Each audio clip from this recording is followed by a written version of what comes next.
Okay, the three commonest cancers among men in Singapore, number one is actually lung cancer, number two is colorectal cancer, and number three is stomach cancer. Among women in Singapore, number one is breast cancer, number two is colorectal cancer, and number three is lung cancer. So these are the common cancers. So I always say, if you can tackle these three cancers well, breast cancer, colorectal cancer, and lung cancer, you've actually sorted out 50% of your problem. As far as colorectal cancer is concerned, the early symptoms will include any change in bowel habits, or if you've got any blood in the stools.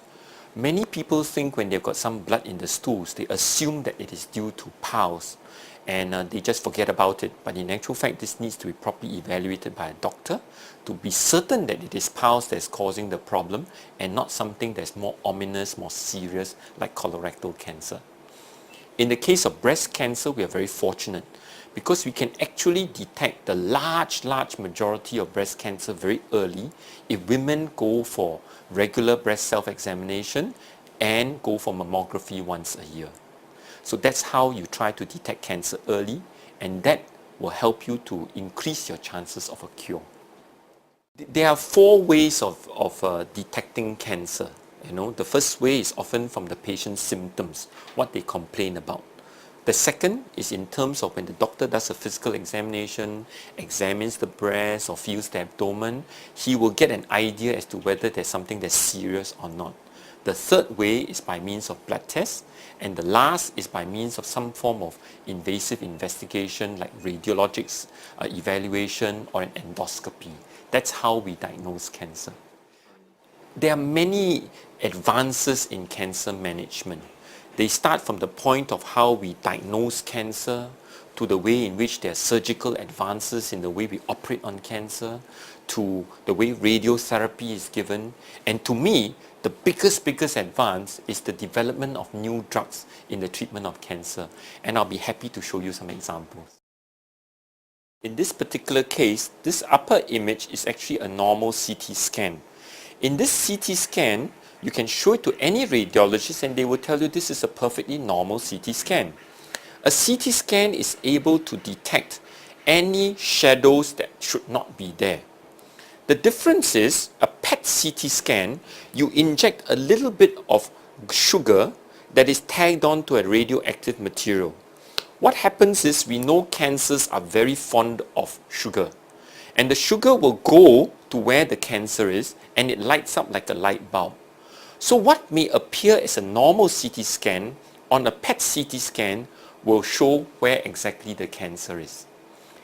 Besides being very good in helping us to diagnose cancer, it is also very good in telling us whether the cancer is responding to treatment. This gentleman came to see us in April of 2005. You can see that on this picture, the cancer actually started in the pancreas. Alright? And you can see it is here.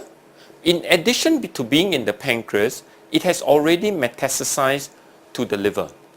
So this patient with pancreatic cancer has stage 4 disease. The primary is in the pancreas. It has already spread to the liver. Let me show you what happens after we have treated. Note the date. This is April of 2005. By May of 2005, you can see there's no more lighting up. The disease is treated. So even when patients present with advanced stage disease, if you have the right drug and the drug works for the patient, you are still able to get the disease better. I'm not sure whether you can appreciate it, but this is an elderly lady that presented with a very advanced breast cancer on the left side. It measured about 10 centimeters in size. One of her requirements was that she knew she needed treatment, but she said, although I'm over 60, I do not want to lose my hair, and that's her hair. Alright? As we treated, you can see the tumor gets smaller and disappear, and yet the hair remains intact.